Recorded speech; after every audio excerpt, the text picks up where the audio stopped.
తిరుపతి అవిలాలలో వినాయక చవితి మహోత్సవాలు అంగరంగ వైభవంగా జరుగుతున్నాయి.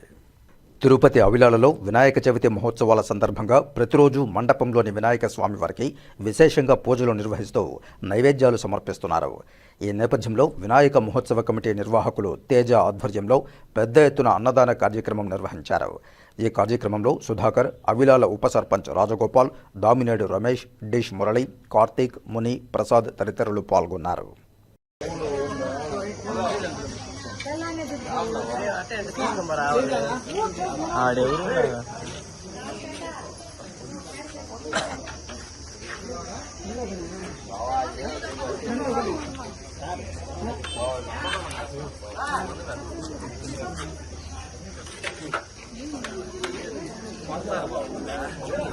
మొత్తం అక్కడ ఉన్నారే నీళ్ళు పంచుకోలేదు అదే అడిగినా